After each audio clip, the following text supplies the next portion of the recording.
Good morning, welcome to our intellectual quality और learning platform. तो हम अपने डेली करंट अफेयर सीरीज की ओर आगे बढ़ते हैं। उससे पहले कुछ मोटिवेशनल कोट्स के बारे में जानेंगे। वक्त आपको बता देता है कि लोग क्या थे और आप क्या समझते थे, इसलिए कभी कभी बुरा वक्त भी आना बहुत जरूरी है ताकि उन लोगों के बारे में आप जान सकिए जो आपके बारे में बुरा चाहते हैं। तो इसी के साथ हम अपने डेली करंट अफेयर सीरीज को आगे बढ़ाते हैं। उससे पहले आप सभी लोग हमारे टेलीग्राम ग्रुप पर जुड़ जाइएगा।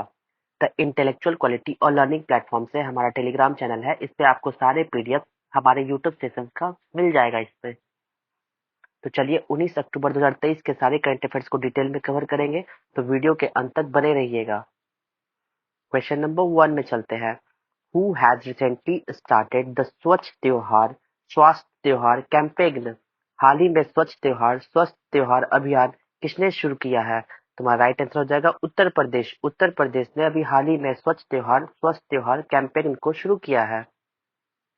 तो उत्तर प्रदेश के सीएम कौन है? तो हमारे योगीनाथ जी के द्वारा स्वच्छ त्योहार और स्वस्थ त्योहार अभियान शुरू किया गया है। इसमें उत्तर प्रदेश में योगी आदित्यनाथ सरकार ने एक विशेष स्वच्छता अभियान स्वच्छ त्योहार स्वस्थ त्योहार शुरू किया है, जो नवरात्रि, दशहरा और दिवाली त्योहारों के दौरान मंदिरों में और उसके आसपास सफाई बनाए रखने पर केंद्रित किया जाएगा।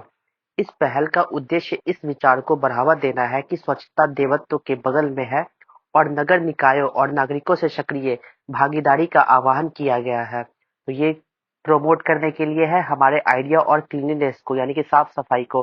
तो किसके द्वारा ये शुरू किया गया है? तो उत्तर प्रदेश के सीएम योगी आदित्यनाथ के द्वारा स्वच्छ त्योहार और स्वस्थ त्योहार कैंपेन अभियान को शुरू किया गया है, पर्पस नवरात्रि, दशहरा और दिवाली फेस्टिवल्स के अकॉर्डिंग।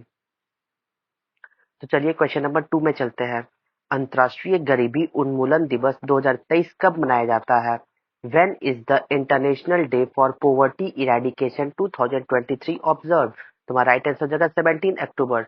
17 अक्टूबर को हर वर्ष अंतर्राष्ट्रीय गरीबी उन्मूलन दिवस के रूप में 2023 इस वर्ष मनाया जा रहा है। तो देखिए, यह है and poverty day, international day for the eradication poverty. 17 अक्टूबर को हर साल मनाया जाता है। तो जानते हैं इनके कुछ फैक्ट्स के बारे में।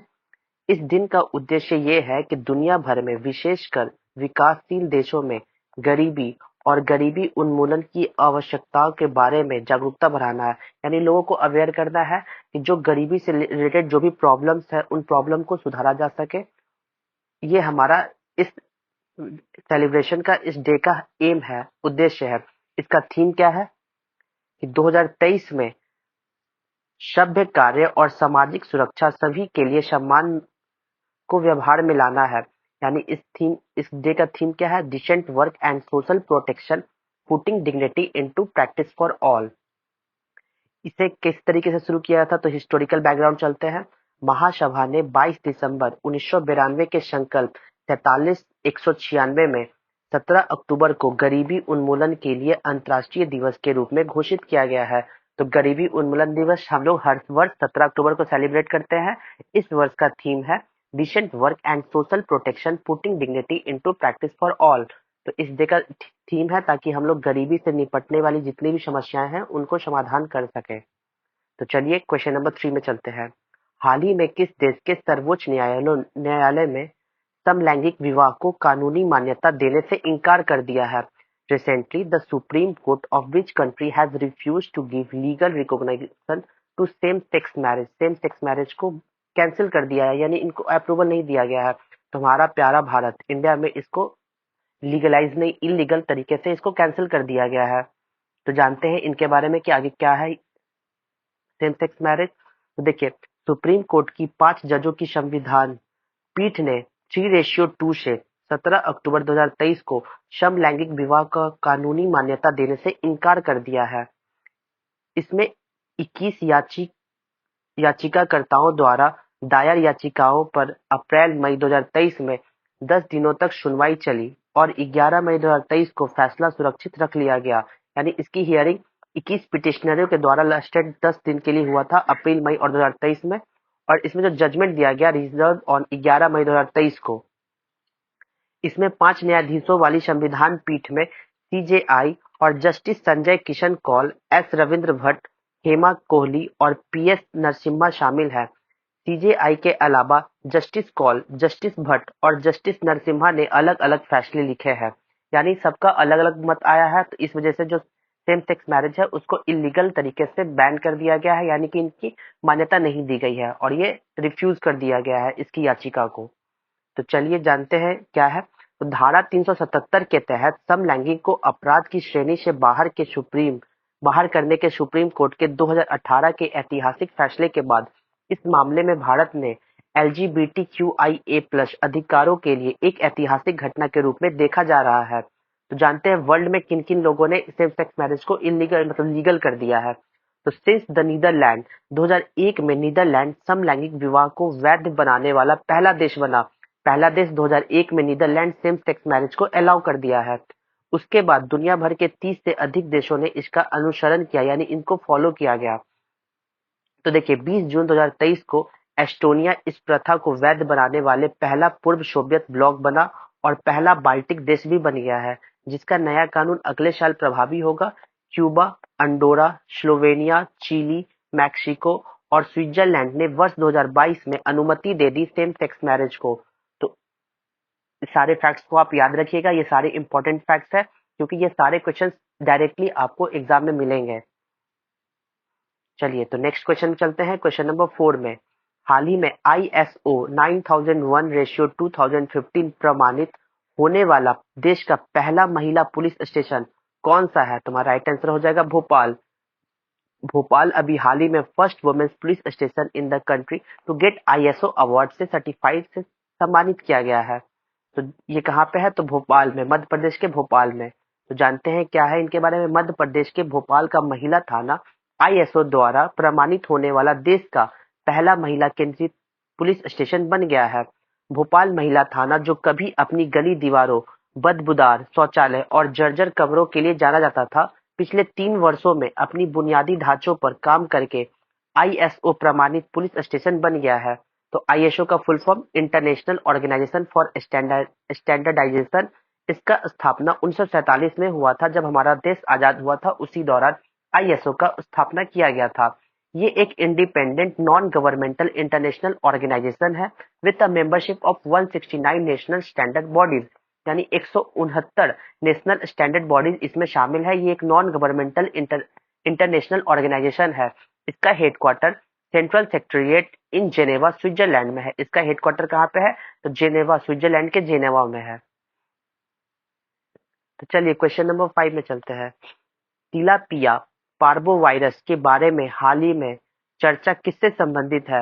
What is the recent discussion about tilapia parvovirus is related to? तुम्हारा राइट आंसर हो जाएगा फिश, यानी मछली से संबंधित है। तो जानते हैं क्या? देखिए इंडिया का पहला तिलापिया पार्वोवायरस मछली में फैला है।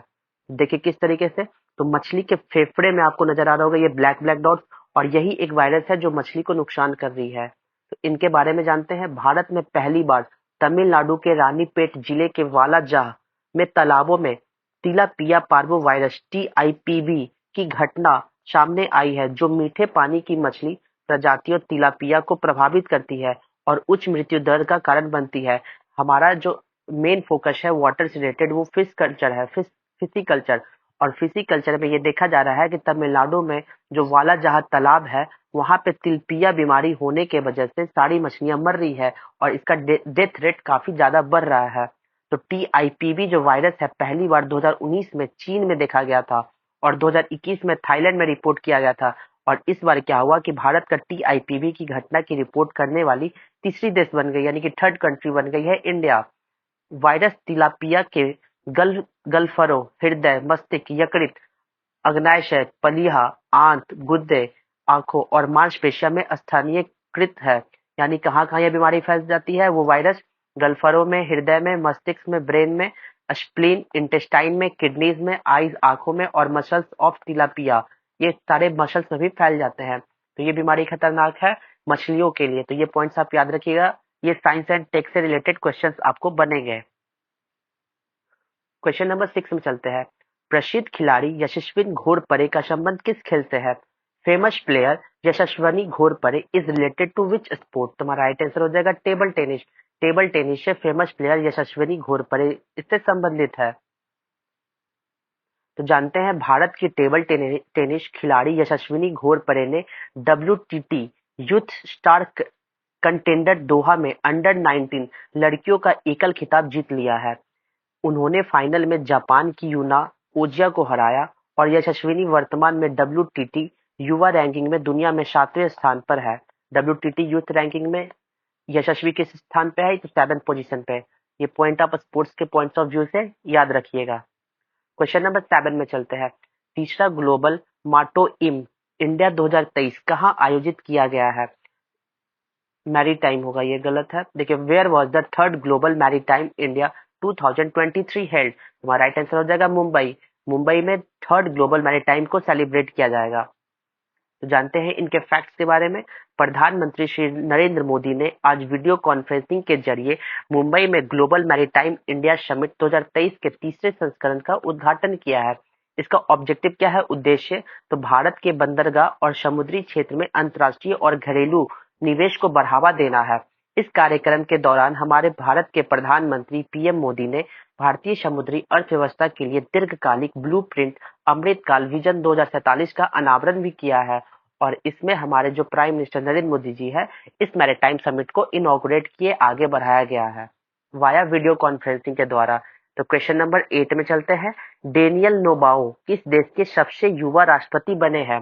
Daniel Noboa has become the youngest president of Ecuador. Ecuador के सबसे यंगेस्ट प्रेसिडेंट के रूप में डेनियल नोबाओ को चुना गया है। तो देखिए, ये है डेनियल नोबाओ जो इक्वाडोर का एक नए प्रेसिडेंट के रूप में बने हैं, यंगेस्ट प्रेसिडेंट। तो देखिए, 35 वर्षीय नेता ने समाजवादी प्रतिद्वंदी लुइसा गोंजालेज को पछाड़ दिया है और लगभग 52% वोटों के साथ चुनाव जीता है। तो जानते हैं इक्वाडोर के बारे में। तो इक्वाडोर क्या है? तो ये एक साउथ अमेरिका की कंट्रीज है जिसका कैपिटल क्विटो है और इसका करेंसी US डॉलर है। इक्वाडोर का करेंसी US डॉलर और इसका कैपिटल क्विटो हो गया। किस कंट्रीज के से बिलोंग करता है? तो साउथ अमेरिका से ये बिलोंग करता है। क्वेश्चन नंबर 9 में चलते हैं। संयुक्त राष्ट्र में भारत का अस्थायी प्रतिनिधि किसे नियुक्त किया गया है? Who has appointed as India permanent representative to the United Nations? तुम्हारा राइट आंसर हो जाएगा अरिंदम बागची। अरिंदम बागची को अभी हाल ही में India India permanent representative to the United Nations. तो ये है, देखिए, अरिंदम बागची जिसको यूनाइटेड नेशंस का परमानेंट रिप्रेजेंटेटिव के रूप में नियुक्त किया गया है। विदेश मंत्रालय के प्रवक्ता अरिंदम बागची को जिनीवा में संयुक्त राष्ट्र UN और अन्य अंतर्राष्ट्रीय संगठनों में भारत का अस्थायी प्रतिनिधि नियुक्त किया गया है। जो 1955 बैच के भारतीय विदेशी सेवा IFS अधिकारी श्री बागची ने मार्च 2021 में विदेश मंत्रालय MEA के प्रवक्ता के रूप में भी पदभार संभाले थे। तो ये कौन है? तो ये एक इंडियन फॉरेनर सर्विस है, Indian foreign service mister Bagchi, जो 1995 बैच के IFS ऑफिसर है। डेली करंट अफेयर सीरीज का लास्ट क्वेश्चन। हाल ही में नोबेल पुरस्कार विजेता मार्टी अहितसारी का निधन हो गया है। उन्हें किस क्षेत्र में नोबेल पुरस्कार से सम्मानित किया गया था? तुम्हारा राइट आंसर हो जाएगा peace. Nobel laureate Martti Ahtisaari pass away. He was awarded the Nobel prize in peace field. तो ये देखिए, आपको नजर आ रहे होंगे मार्टी अहितसारी जी, जो जिनका निधन हो गया है। इनको नोबेल पुरस्कार शांति के क्षेत्र में सम्मानित किया गया था। देखिए, संघर्ष समाधान पर अपने काम के लिए नोबेल शांति पुरस्कार जीतने वाले फिनिश के पूर्व राष्ट्रपति मार्टी अहिसारी को 86 वर्ष की आयु में निधन हो गया। 2008 में अंतर्राष्ट्रीय संघर्षों को सुलझाने में उनके काम के लिए उन्हें नोबेल शांति पुरस्कार से सम्मानित किया गया था। तो चलिए हम अपने रिवीजन बैच में चलते हैं। 18 अक्टूबर के सारे करंट अफेयर्स को रिवीजन मोड में कवर करेंगे। तो क्वेश्चन नंबर 1, हाल ही में रिजिंदम अंतर्राष्ट्रीय बंदरगाह कहाँ शुरू किया गया है? तो केरला राज्य में इसको शुरू किया गया है। क्वेश्चन नंबर 2, विश्व खाद्य दिवस 2023 16 अक्टूबर को मनाया जाता है। क्वेश्चन नंबर 3, भारत के बाहर डॉक्टर अंबेडकर की सबसे ऊंची प्रतिमा स्टैचू ऑफ इक्वलिटी का अनावरण USA में किया गया है, यूनाइटेड स्टेट ऑफ अमेरिका में। क्वेश्चन नंबर 4, न्यूजीलैंड का नया प्रधानमंत्री क्रिस्टोफर लक्सन को चुना गया है। क्वेश्चन नंबर 5, क्वांटम समर्थित हरित हाइड्रोजन उत्पादन तकनीकी IIT BHU के द्वारा विकसित किया गया है, डेवलप्ड किया गया है। क्वेश्चन नंबर 6, विश्व बैडमिंटन रैंकिंग में प्रथम रैंक हासिल करने वाली पहली भारतीय युगल जोड़ी सात्विक काइराज, रंकी रेड्डी और चिराग शेट्टी बने हैं। क्वेश्चन नंबर 7, निम्नलिखित में से कौन सा खेल को ग्रीष्मकालीन ओलंपिक 2028 में शामिल किया गया है? तो वो क्रिकेट, बेसबॉल, सॉफ्टबॉल और फ्लैग फुटबॉल, इन तीनों गेम को इसमें शामिल किया गया है ओलंपिक 2028 में। क्वेश्चन नंबर 8 में डॉक्टर मनोहर सिंह गिल का हाल ही में निधन हो गया, वह किस आयोग से संबंधित है? तो इलेक्शन कमीशन ऑफ इंडिया से वो रिलेटेड से संबंधित है। हाल ही में शामू शहीदी स्मारक और पुस्तकालय का उद्घाटन गुजरात राज्य में किया गया है। क्वेश्चन नंबर 10, 49वीं अखिल भारतीय विज्ञान कांग्रेस देहरादून शहर में आयोजित की गई थी। तो चलिए हम क्वेश्चंस ऑफ द डे में चलते हैं। तो आपको बताना होगा who was the first lieutenant governor of Bihar and Orissa province? Bihar एवं उड़ीसा प्रांत के प्रथम उपराज्यपाल कौन थे? Option A Henry Wheeler, option B Edward Albert Gait, option C James David Sifton, option D Charles Stuart और बैले। तो आपको आंसर कमेंट बॉक्स में देना होगा। तो चलिए हम इंटरेस्टिंग फैक्ट्स के बारे में जानते हैं जो हम कवर कर रहे थे। तो म्यूजिकल इंस्ट्रूमेंट एंड इंस्ट्रूमेंटलिस्ट के बारे में मैंने कवर किया था कुछ पार्ट्स को। अब ये जानते हैं सरोद के बारे में। तो सरोद एक इंस्ट्रूमेंट है जिसको प्ले किया जाता है कुछ इंस्ट्रूमेंटलिस्ट के द्वारा। तो आपको पहला नाम याद रखना होगा अलाउद्दीन खान। ये एक वादक है जो सरोद को बजाते थे, सरोद वाद्य यंत्र को। अलाउद्दीन खान जी, यहाँ पे आपको फिगर दिख रहा होगा अलाउद्दीन खान को सरोद बजाते हुए। ये सरोद है जिसको प्ले करते थे अलाउद्दीन खान। दूसरा नंबर है जरीन शर्मा। थर्ड आपका हो गया पंडित मुकेश शर्मा। फोर्थ हाफिज अली खान। फिफ्थ हो गया अली अकबर खान। सिक्स्थ हो गया अमजादली खान। सेवेंथ हो गया बुद्धा देव दासगुप्ता और आठ हो गया राजीव तारनाथ। तो ये सारे इंस्ट्रूमेंटलिस्ट है जो सरोद को प्ले करते थे। तो ये सारे पॉइंट्स आप याद रखिएगा। अगर आपको डिटेल में जानना हो तो हमारे स्टैटिक जीके पार्ट्स करके इसी चैनल पे प्लेलिस्ट है, वहां से आप इसको डिटेल में कवर कर सकते हैं। मैंने एक एक चीज एक एक पॉइंट को डिटेल में कवर किया है। तो यहाँ तक वीडियो को देखने के लिए thank you so much guys. अगर वीडियो पसंद आए तो like, share and subscribe please. जय हिंद, जय भारत दोस्तों।